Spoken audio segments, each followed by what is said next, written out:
Nah, sekarang tumit antum buka. Bukan itunya dirapatkan, tumitnya dibuka. Bukan, dibuka. Afwan. Ya, ini dibuka. Nah, seperti itu. Jadi kalau lagi ngatur shaf, kakinya jangan seperti kipas begini ya. Tetapi ini tumitnya dibuka dan ukurannya ukuran standar pundak ini ukuran standar ya. Maka telapak kaki antum buka seukuran itu saja. Tidak usah masuk ke shaf orang di sebelah. Ya, ini serius memang karena kadang-kadang ada orang badannya kecil kakinya besar gitu kan, atau dia ikuti sejadahnya. Nah ini manfaatnya kalau kaki rapat begini, otomatis betis juga ketemu, pundak pun ketemu. Ini yang masuk dalam hadis Nabi SAW. Siapa yang sholat seperti ini tidak akan dimasuki oleh syaitan di antara safnya. Sebagaimana Nabi SAW mengatakan, rapatkan dan luruskan saf kalian, jangan buat ada celah buat syaitan. Karena kalau dia ada, dia akan mengganggu sholat. Oke? Sekarang antum balik ke sana, balik ke teman-teman supaya dilihat tata cara sholatnya. Coba takbir Allahu Akbar seperti tadi yang kita sudah pelajari. Ya, ininya dihadapkan ke depan, ini rapat ya. Ini jarak kurang lebih 1 jengkal dari sini. Tidak usah dikakukan tangannya. Coba, ya, ininya juga sejajar sama ini atau sejajar sama kuping. Ini nggak usah ikut pundaknya, tangannya aja. Ya. Antum nggak usah takut, saya tidak hukum. Coba dilenturkan saja, lihat saya, dilenturkan saja tangannya. Nggak usah kaku, ini semuanya ke depan dan rapat. Sejajar dengan pundak atau sejajar sama kuping, ya. Ya, ini ujung kuping. Dan ini standar tadi saya bilang. Ini standarnya. Takbir, kalau mau ruku juga Allahu Akbar, ya. Kalau mau sujud juga sama nanti. Sudah? Sekarang letakkan di dada saat takbir, ya, di ulu hati saja. Ya. Ini cara yang pertama adalah punggung kanan ketemu sama punggung kiri. Kemudian cara yang kedua, pergelangan kanan memegang pergelangan kiri, digenggam. Genggam begini.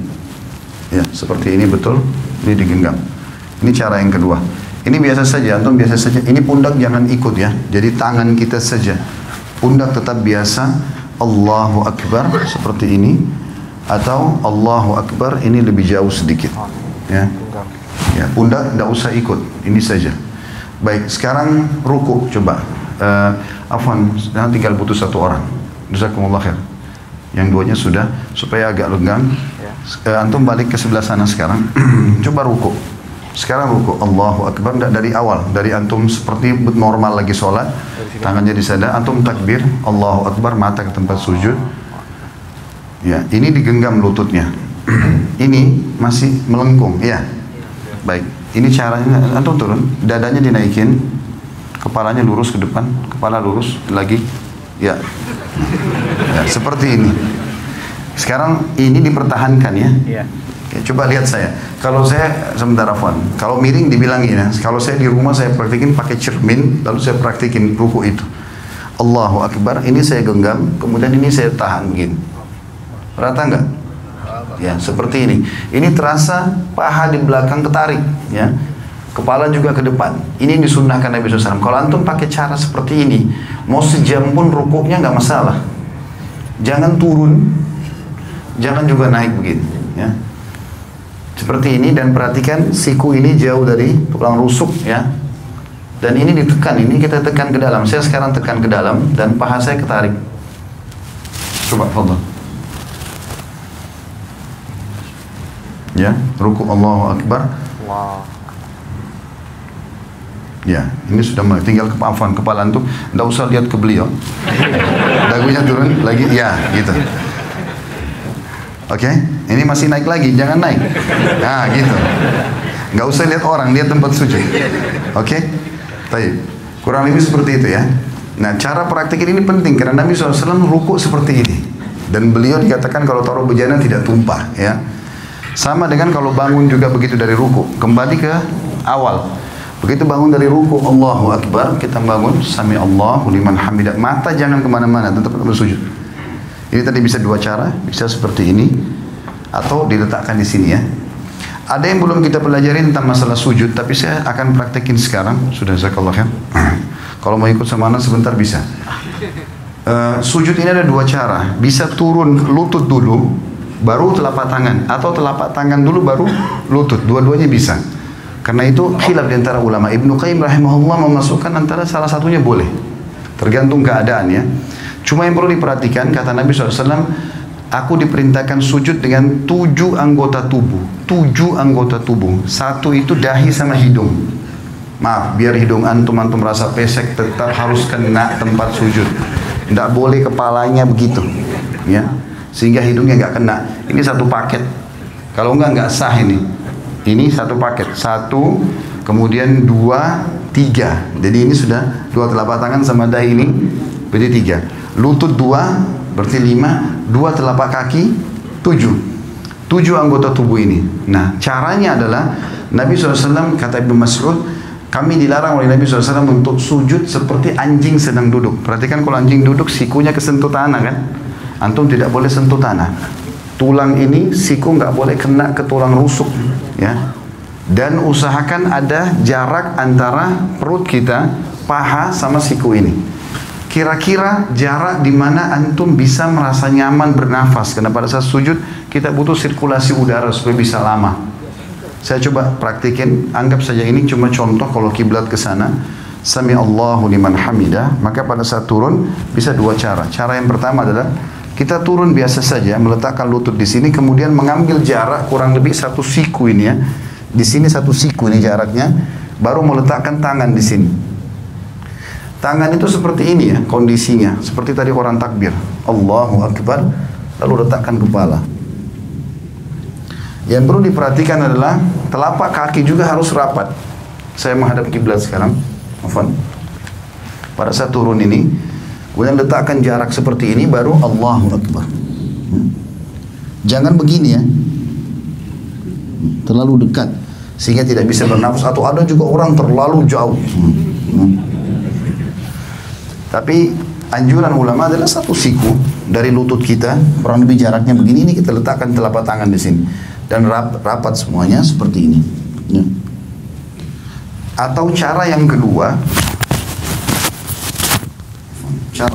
itu adalah telapak tangan dulu yang turun. Telapak tangan dulu yang turun, maka tata caranya tidak boleh seperti unta duduk. Tidak boleh seperti unta duduk. Saya akan kasih contoh, walaupun saya bukan unta. Maka cara untuk, kalau tadi kan lutut dulu sederhana cuma turun begini ya. Sekarang kalau mau telapak tangan dulu, maka caranya adalah turunkan badan dulu seperti mau turun lutut tadi. Misalnya sudah dekat, baru kemudian letakkan telapak tangan ke depan. Seperti ini. Ya. Yang dilarang itu seperti unta itu kalau orang turun begini. Nah, begitu juga nih pada saat berdiri. Orang berdiri dari sujud nggak boleh begini, ya. Tetapi dia duduk dulu, ya. Saya ulangi. Jadi kalau orang turun sujud yang kedua, kita turun seperti agak mendekati tempat sujud, kemudian baru letakkan telapak tangan ke depan, barulah kita sujud, ya. Duduk di antara 2 sujud, menegakkan seluruh ruas tulang belakang sampai terasa dada terbusung ke depan. Jari-jari tetap rapat, ujung jari-jari berada di ujung paha. Kemudian kita sujud lagi, Allahu Akbar. Setelah itu pada saat mau berdiri, duduk dulu. Sunnah Nabi SAW duduk dulu, duduk seperti ini. Dan ada 2 cara. Cara yang pertama, menekan paha untuk berdiri ke atas, atau menggenggam telapak tangan, ditekan lantai untuk menopang tubuh ke atas. Jadi topang ini saja ke atas, ya, seperti ini. Dan kita tidak boleh sebagaimana tadi saya bilang berdirinya seperti unta itu, ya. Terakhir tinggal masalah tahiyatnya saja. Tahiyat ini khilaf di antara ulama tentang 2 jenis duduk. Namanya iftirash atau tawarruk. 2 ya. Iftirash atau tawarruk. Apa itu iftirash? Iftirash itu duduk seperti di antara 2 sujud. Itu namanya iftirash, ya. Kalau tawarruk, warak itu artinya bokong. Kita meletakkan bokong kita di tanah. Nah, ini khilaf ulama. Kapan dikerjakan iftirash, kapan dikerjakan tawarruk? Imam Syafi'i rahimahullah berkata, duduk tawarruk tahiyat seperti ini, yang kita duduk ya seperti ini namanya tawarruk karena bokong kita duduk di tanah. Ini kata Imam Syafi'i rahimahullah dikerjakan setiap kali mau salam, mau sholatnya 1 rakaat saja, mau 2 rakaat seperti misalnya witir 1 rakaat, ya tetap aja antum duduknya pada saat tahiyat karena mau salam tawarruk ya. 2 rakaat juga seperti sholat sunnatul fajr atau sholat subuh, sama tawarruk. Nanti lebih dari itu pun misalnya rakaat maghrib 3 rakaat atau isya 4 rakaat, semuanya kalau mau salam tawarruk. Kalau jumhur ulama Imam Ahmad dan Imam Malik mengatakan tidak. Kalau sholat di bawah 3 rakaat seperti witir 1 rakaat atau sholat sunnatul fajr 2 rakaat, walaupun mau salam duduknya iftirash, duduknya seperti ini. Tawarruk itu hanya dikerjakan duduk yang seperti ini, itu dalam pendapat jumhur ulama. Nanti kalau sudah lebih dari 2 rakaat seperti rakaat ketiga maghrib, rakaat keempat isya, baru duduknya tawarruk. Dua-duanya ini boleh ya, karena ini khilaf diantara ulama, kita nggak boleh nyalain orang. Jadi kalau antum lihat ada orang tahiyat kedua, ya tahiyat akhir misalnya, sholat subuh duduknya begini, jangan disalahkan. Karena itu pendapat Imam Malik dan Imam Ahmad, dan itu jumhur ulama. Mereka mengatakan justru kalau lebih dari 2 rakaat, rakaat ketiga baru kemudian duduknya tawarruk ya. Tapi Imam Syafi'i mengatakan tidak. Jadi kalau ada yang sholat witir pun 1 rakaat sudah iftirash tawarruk, maka itu berarti mengikuti mazhab Syafi'iyah. Tinggal yang saya mau titik beratkan teman-teman masalah salam dan tata cara mengubah dari iftirash ke tawarruk. Sekarang kan kalau iftirash itu seperti ini, telapak kaki kiri kita dipakai duduk ya. Bagaimana caranya mengubah ini dari ini ke tawarruk? Perhatikan ya. Caranya adalah cuma memasukkan telapak kaki kiri ke bawah tulang kering kanan. Contoh, cuma begini saja. Ini dimasukkan, lalu kita duduk di tempat yang sama. Jangan begini, karena banyak orang kita begitu. Dia duduk begini langsung dia dorong orang ke sana semua. Jadi ini kena, semua kena. Dia nggak bisa duduk. Jadi cara yang benar adalah hanya memasukkan ini ke bawah sini saja dan duduk di tempat yang sama. Tidak berubah apa-apa. Saya tidak mengubah apa-apa di sini. Maka ini posisi yang harus diperhatikan. Begitu juga dengan masalah salam. Pada saat kita sudah selesai membaca tahiyat, tentu tahiyat sunnahnya ada yang mengatakan pada saat syahadat mengangkat jari, ada yang mengatakan juga nanti dari awal sudah at-tahiyat itu sudah mengangkat ya. Dan hadis riwayat Tirmidzi khilaf di antara ulama tentang masalah itu, tentang hadis Nabi SAW bahwasanya gerakan jari di tasyahud lebih keras bagi iblis daripada cambukan besi. Ada yang menghasankan, ada yang melemahkan.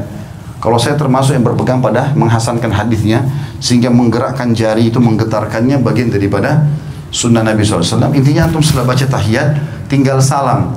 Dikatakan Nabi SAW kalau salam terlihat pipi putih atau putih pipi beliau oleh makmum di belakang. Jadi seperti ini.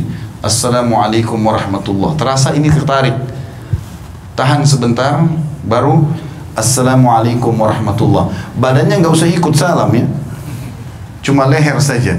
Assalamualaikum warahmatullah. Assalamualaikum warahmatullah. Sampai situ. Mengusap wajah nggak ada dalam syariat. Jadi cukup situ berarti sudah selesai sholatnya. Allahu a'lam. Ini tata caranya sementara dan di buku itu juga sudah ada insya-Allah. Besok kita akan lanjutkan lagi bahasannya. Begitu saja insya-Allah kita akan bahas besok lagi lanjutannya. Subhanakallahumma bihamdika asyhadu an la ilaha illa anta astaghfiruka wa atubu ilaik. Wassalamualaikum warahmatullahi wabarakatuh.